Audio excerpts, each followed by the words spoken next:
Welcome back, Nerglings. Today we are looking at Armies of Chivalry, the best book you've never read. But before we start, be sure to like, share and subscribe. Armies of Chivalry was released in 2004 by Games Workshop in an effort to keep their fleeting historical wargaming base happy in a hobby that was, for all intents and purposes, now dominated primarily by Games Workshop itself. The early internet was not friendly to new manufacturers, and there wasn't much of a proxy model market yet. With MySpace not being ideal for viral marketing, Facebook having been just launched that year, and the likes of Twitter still being a couple of years down the road. Brian Ansell, meanwhile, had already left the company many years earlier in 1991, and the Perrys were making historical figures for Foundry in their spare time. Yet, the market was still dominated by Games Workshop. So, grudgingly, Games Workshop would occasionally release historical supplements to Warhammer Ancient Battles, even whilst pivoting towards the higher fantasy and deeper sci-fi elements of Warhammer Fantasy Battle and Warhammer 40,000, which is where their primary focus would remain in the coming years. Warhammer Historical Wargames, also known as Warhammer Historical, was the publisher of Warhammer Ancient Battles and other game systems. It was an imprint from the BL Publishing division of Games Workshop. In November 2010, it was reported that Games Workshop had dissolved the Warhammer Historical corporate structure. On the 25th of May 2012, Games Workshop closed Warhammer Historical as a publishing and distribution arm of the company altogether. These games are no longer available to purchase new, and production of any new systems also ceased. Alright, let's start with the beautiful cover art by Giuseppe Rava. Where to begin? This is arguably one of the most gorgeous pieces of art you will ever see, depicting the charge of a band of brave and noble knights in resplendent colour, and, in my opinion, easily rivals the very best of Warhammer Fantasy Battle pieces from the 80s and 90s. If this sterling piece doesn't rouse your blood to battle, then I suggest you probably go and watch another of my videos. Archers are the most necessary thing in the world for an army, but they should be counted in thousands, for in small numbers they are worthless. This quote, attributed to Philippe de Comines, is the first thing you will read as you make your way through this rich new world of historical battle, and is indicative of the kind of content you can expect to find throughout. Opposite of which there is a simplified map of Europe in the 15th century by Mats Elzinga, although the armies therein are from between the 13th to early 16th centuries. This is followed by a foreword by Rob Broom, the Warhammer Historical General Manager.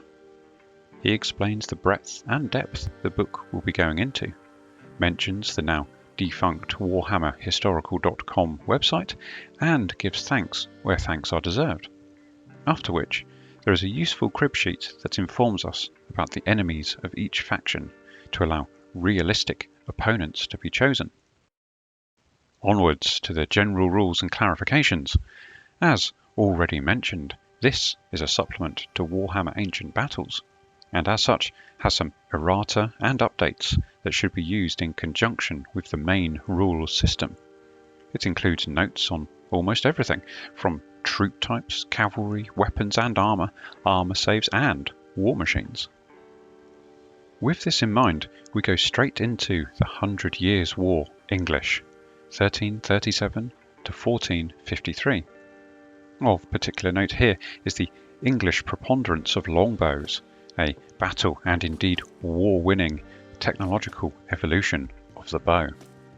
This is reflected in the 25 to 50% of army total points to be held in archers alone, something you would never see in a fantasy army unless you are fighting with wood elves. In fact, so reliant were the English on the longbow that there are options for taking 3 different types of basic archer, from veterans, trained and poor archers, each with various benefits and special rules. The battle-winning tactic here being the purse, a historically contentious notion of archers directly supporting men-at-arms. From my own gaming and logically thinking about how they might be employed, I would imagine initially in preparatory fire before hand-to-hand combat ensues, followed by firing into the rear flanks of large units already in combat, combined with the archer's ability to hold their own when manning stakes and chains, to then be assisted by flank charges from men-at-arms. Next we have Scotland and the borders, 1250 to 1513, made up of mostly various infantry and cavalry and designed to pillage the border regions of northern England whilst the English army was away campaigning on the continent. They have no special rules as such, but several different types of infantries unavailable in the English list, such as Highlanders and skirmishing archers. On the back of these 2 rivals, we dive straight into the colour section. Page 17 onwards is a series of simply gorgeous spotlights on miniatures and wide shots of armies on parade. Note here, something I always find fascinating is the lack of proper edged bases, instead using card or pennies. 2004 was not the Dark Ages, people. We had beautiful plastic bases with nice bevels on, so I'm not sure why they were still using such arcane basing methods back then.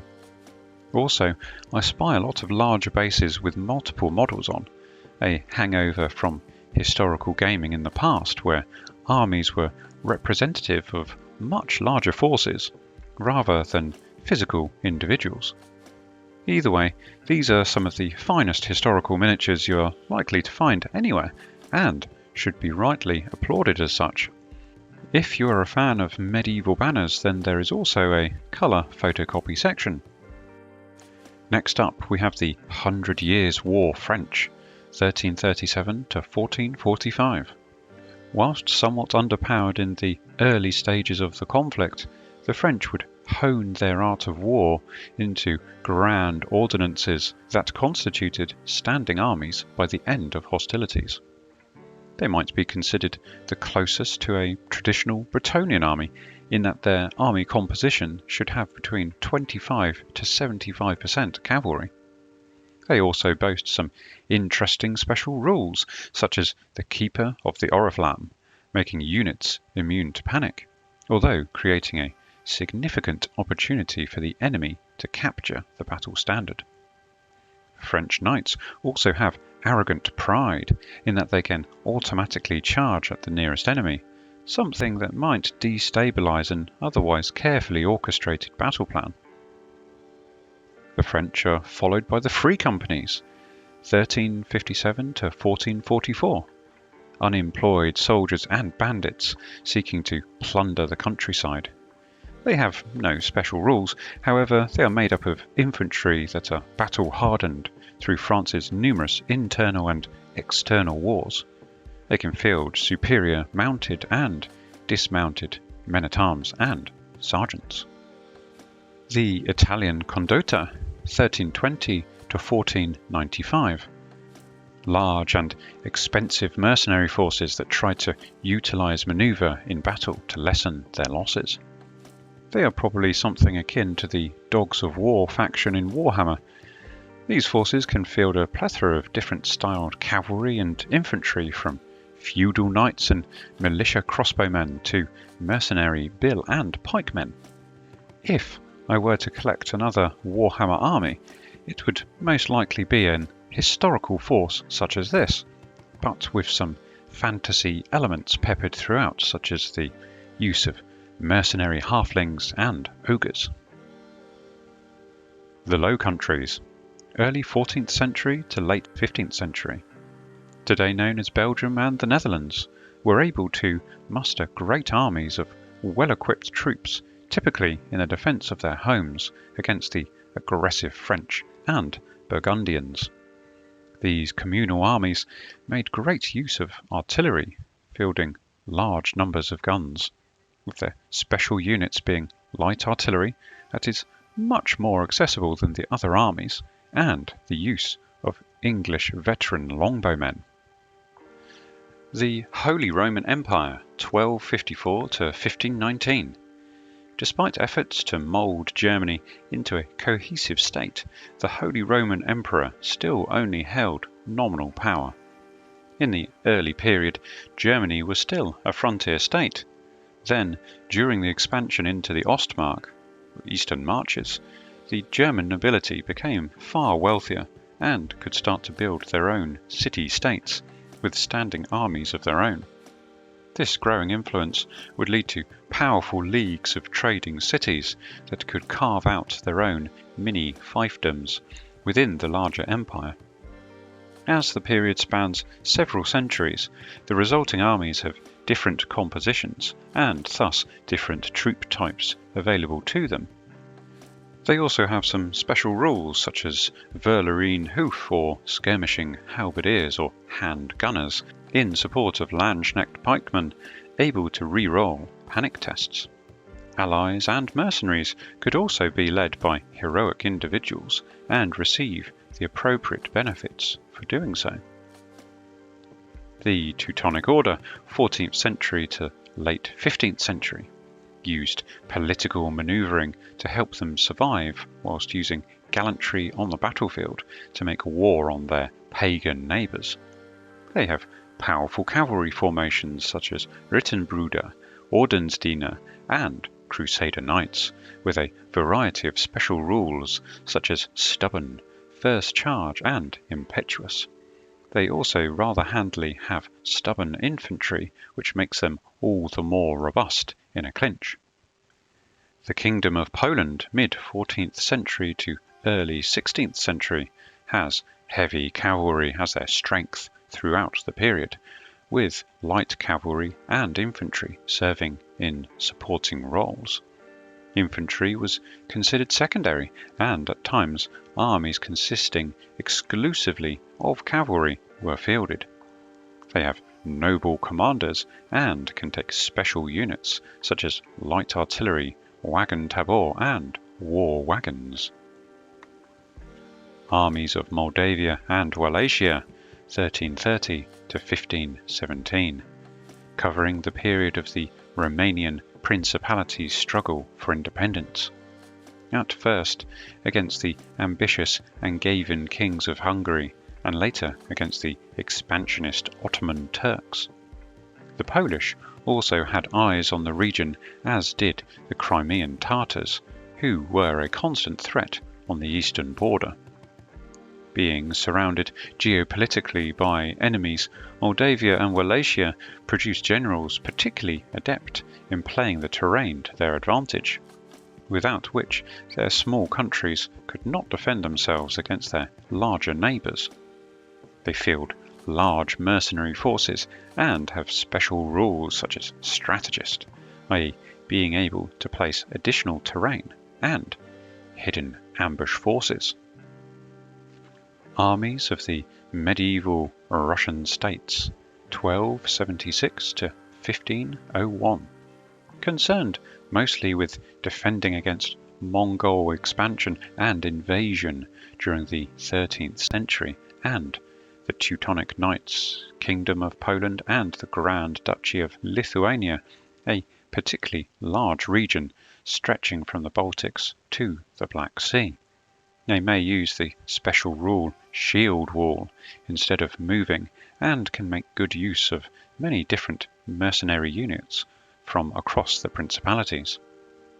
The Kingdom of Hungary, 1307 to 1526, led by King Charles Robert, established an effective feudal military system and a stable monarchy, laying the groundwork which transformed Hungary into a leading Central European power. Albeit a bit late, Hungary finally realised its calling as the last hope against Ottoman expansion. Combining a unique blend of Eastern and Western methods of war, Hungary stood against the formidable Turkish Empire. Despite the kingdom's eventual downfall, churches to this day still toll their bells to honour Hungarian courage, sacrifice, and victory. The Ottoman Turks, 1280 to 1517. From humble beginnings in Western Anatolia in the late 13th century, the Ottomans increased their influence over the region and, within a century, had taken all of Anatolia and the southern parts of the Balkans.